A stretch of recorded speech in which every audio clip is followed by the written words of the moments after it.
Alright, yo, what's going on, guys? It's your boy Thatboyalex here. Welcome back to another on channel. Today, we're going to be watching AJ Styles' strange Wrestlemania career. This video is by Super Kid Studios. Be sure you guys go check them out. I'll leave the link to the video down below in the description. AJ Styles, man, one of the best in the world, one of the greatest to go down, to ever do it. He had a strange Wrestlemania career, and WrestleMania has not been all that phenomenal for him. You guys know he has some good matches at WrestleMania. Some years he put on some stinkers at WrestleMania. I don't know why. You know, maybe it's just the chemistry or whatever. But yeah, his resume at WrestleMania has not been so good as of recently. So we'll see what happens, and we're about to check it out in 3, 2, 1, and let me make sure it's right. Here we go. Hit the play button.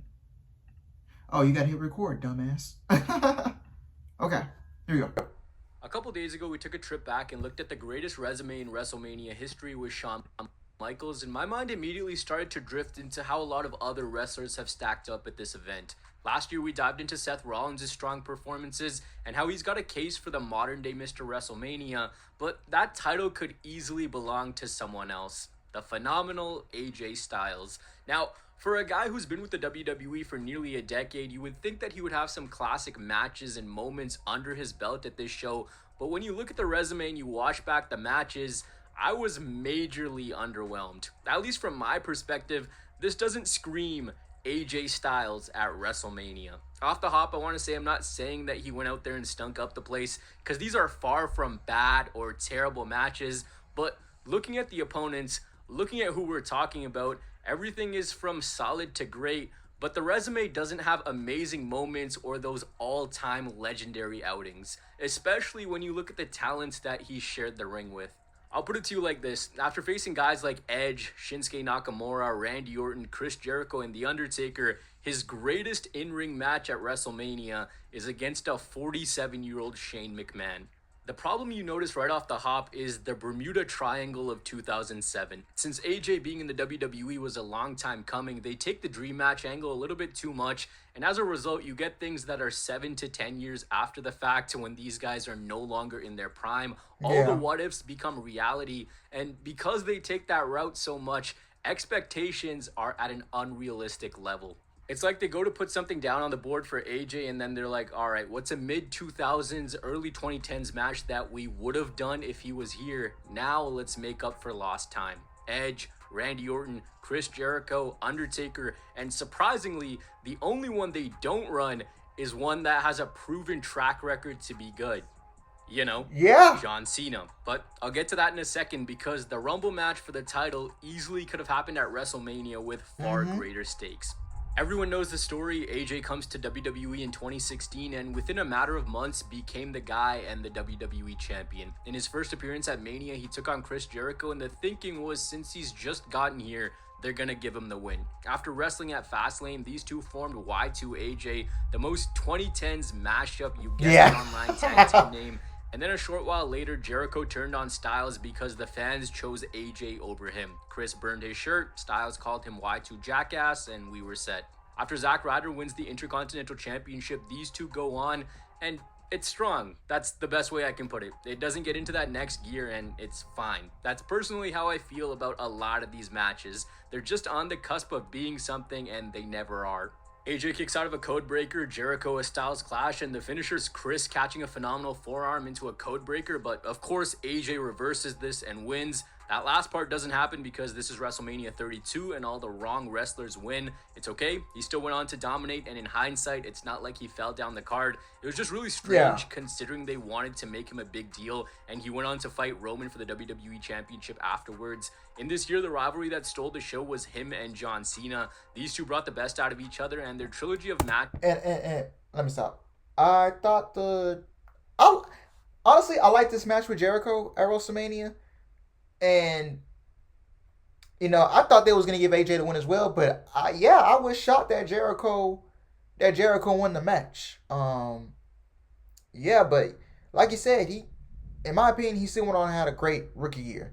So yeah, and man, this is when I tolerated Jericho. But we'll say that video for later. Moving on. Oh my bad. Was lightning in a bottle, but it came to a close at Royal Rumble 2017 when what should have happened was the finale to this rivalry coming to us at WrestleMania 33. Cena was unable to beat AJ, chasing his record-tying title win, and he was already down 2-0 one-on-one against him. Instead, that happened at the Rumble. Number 16 was a very forgettable reign. He lost it at the Elimination Chamber, and a short while later, he feuded with The Miz and Maurice. Title versus career was right there for them to do, and it would have made Cena winning his 16th feel even more special. Easily, there was some sort of pathway for this to happen at the event, and it would have avoided A, Maggot Mania with whatever Randy and Bray were out there doing, B, both of them have a high-profile match and get the spotlight after the stuff they had just done for the past couple months. Maybe there's a stipulation, 60-minute Iron Man match, 2 out of 3 falls, ladder match, workshop it however you want. It was a slam dunk, and the story was right there for them to do. Instead, AJ wrestled Shane McMahon in a really fun match. Styles proclaimed SmackDown the house that he built, and he beefed the commissioner because he thought he was being held back. He believed that the blue brand wasn't really the land of opportunity it was made out to be, and he took out his frustration on the first person he saw because he couldn't find his way onto the Mania card. They hyped this one up as Shane being a daredevil, and if AJ took his eye off the ball playing down to his opponent, it would blow up in his face. Strangely enough, this might go down as AJ's peak at WrestleMania. I think it's the best one of the bunch, and the weirdest part is the expectations weren't there. It's the opposite of when he's wrestling stars you'd expect him to have a barn burner with.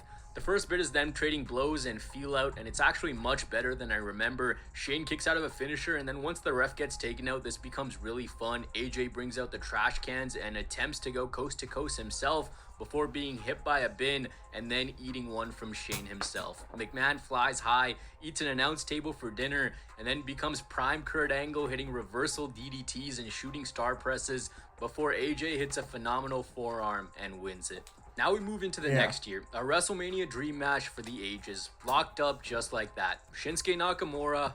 And I thought his match with Shane, bro, like I said, that was his best. Honestly, that was his best WrestleMania match yet to date.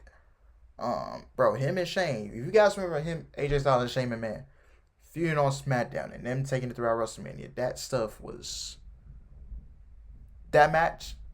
That entire feud, in my opinion, I was 13, 14 at the time. I thought it was good. So, yeah. Is AJ Styles. This right here, some have written articles calling it the biggest letdown in WrestleMania history. We often talk about the dominating run from 2016 from AJ, and why it's given so much praise is WWE was able to take someone who was world traveled and immediately make them a marquee name. The thought process for many viewers was that Shinsuke would follow suit, so the rivalry was built on just that. Similar paths and respect. They included both their times in Japan in the promo package. The build really hammered home that this was a dream match, so much so that they don't even go for their death blows when they have the chance. They keep things civil because the message was that the match would do a lot of the heavy lifting, and that moment would truly prove who's the best. Why this one is as hyped up as it is because 2 years before this, both of them wrestled at Wrestle Kingdom 10, their last mega match before they both left the company, a match that set expectations very, very high for this one, and it almost suffers a major tax because of that. Let's be honest, this is not a bad match. Some people would make you think that this is the worst thing ever done, but because of the hype beforehand, because of WWE hyping the hell out of this, because of how they told you that, yeah, the online fans that have seen the match before this, we're gonna make it that much better, it gets shit on way more. It starts off well, it's enjoyable, the feel out is fun, but then they just start hitting move after move, resting, hitting a move, resting, hitting a move. They go through the motions, it almost feels like they're holding back. There's no intensity to it, it doesn't feel special, it's not a classic. The layout is really weird. There's still some fun sequences in short little spurts, but the crowd is also dead for this one, and that doesn't help at all. Didn't help either. AJ wins just when you thought the match was about to pick up, and that's a wrap. After the match, AJ is given the WWE Championship by Shinsuke Nakamura. He hits him with a low blow, and Shinsuke Nakamura for the next few months becomes Shinsuke Nakamura. I'm fully convinced Oh, WWE was in a creative meeting and Vince went, oh my what do you got God, for Nakamura? Vince, dude. it's Nakamura. That's what I said. Nakamura. I'm a genius. Nakamura. The rivalry that came after this is something that I think we might need to explore soon, but before that, we return to the Bermuda Square of 2007. This time it's Randy. They really messed up on this. Oh! Like, how do you mess up on AJ Styles and Shinsuke Nakamura WrestleMania 34? Like, how? Oh, that match had so much hype. You know, they had history back in Japan. The storyline the story just told itself just to mess it all up at WrestleMania. And honestly, I thought AJ shouldn't have gone over. I thought Shinsuke should have won the WWE Championship from AJ Styles at WrestleMania. It was such a crime that they did not do that. Like, oh, they had him win the Rumble, and then they just messed up completely. And legitimately, after that match, Shinsuke Nakamura was never the same on the main roster. I'll just tell you that right now. He was never the same after he lost that match to AJ Styles at WrestleMania. I would never forgive WWE. I would never forgive WWE during the Vince era for not booking him to win the WWE Championship against AJ Styles at WrestleMania 34. I'm gonna stand on this till this day. Shinsuke Nakamura should have been AJ Styles at WrestleMania. I'm gonna stand on it till this day. Yep. Takes on AJ Styles. What really stuck out to me watching back a lot of these rivalries is there's not a lot of differentiation in a lot of these feuds. Randy said that SmackDown wasn't the house that AJ built, but it was something that was thanks to him. In 2002, he was wrestling in high school gyms while he was making his WWE debut. It was that haha, you were in the bingo halls while I was in the big time sort of deal. AJ calling the RKO a knockoff diamond cutter, Randy making fun of the Too Sweet. There's actually some pretty good promos between these two. AJ calls out Randy for failing drug tests, Randy saying that he would have been in WWE a long time ago if AJ was truly as good as he thought. Fun little build. It's not anything crazy, but it's good. Solid. It's just solid. Some might have had higher expectations on this one. It's a Randy Orton match. If you've seen one, you've seen them all. You know what you're going to get. Back and forth, both guys looked good. It was something for both of them to do in WWE to get off the checklist.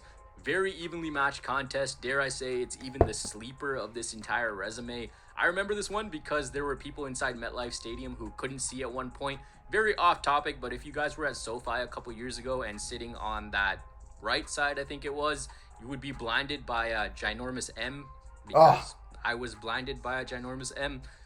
Speaking of blinding lights, we arrive at WrestleMania 36 where we get back onto the bus of the 2007 main eventers. This time it's AJ Styles versus The Undertaker.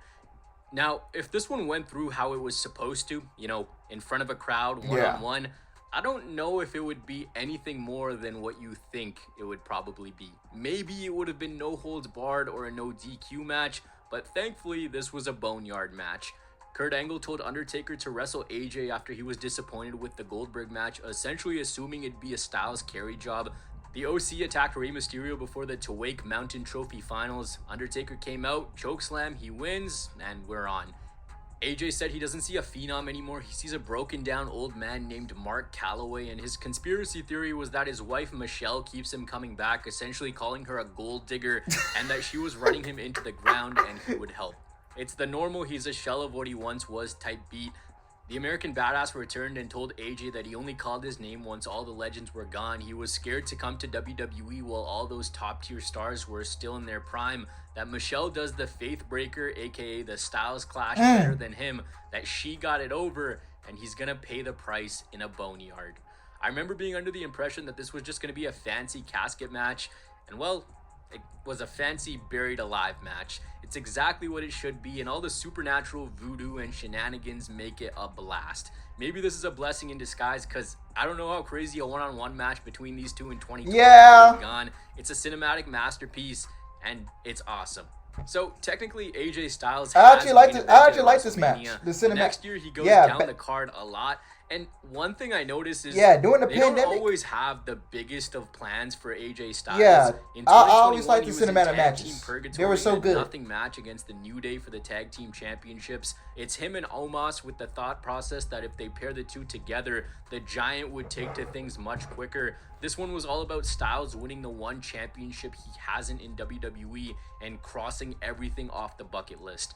The final stop on the 2007 World Tour of guys he should have faced much earlier Yeah, I didn't is care about Edge that in WrestleMania 2022. 37 one. The two dream rivalries in the 2020s that I think just haven't hit are Brock Lesnar and Bobby Lashley and these two. I barely remember what their beef even was, and this rivalry is such a strange thing to look at because I start to wonder, how did it all go so wrong? Consider the fact that Edge, day one build with Maurice and Miz aside, just came off a brilliant trilogy with Seth Rollins where the story was a hit, the matches followed suit, and once that finished up, it just felt very properly done. Here, Edge became very angry and very emo, sitting on his mountain of omnipotence, coming out with this purple light on his face and a new theme song after kicking AJ in the nuts.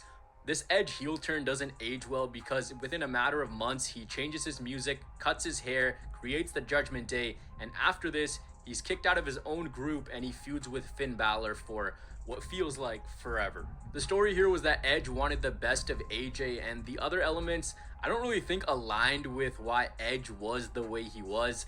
The match at WrestleMania, I think, is the most underwhelming one.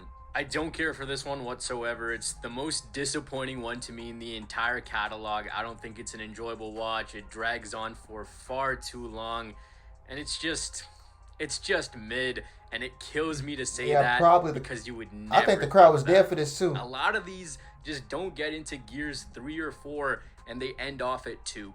The biggest hit to come out of this was to AJ's face via the WrestleMania stage. Oh The yeah, crowd's not he into cut it. his own. Maybe it going overtime has something to do with it, but when I watched this one back, I just couldn't get into it. Damian Priest spawns at ringside and Edge counters a phenomenal forearm into a spear, which is a really cool way to end this.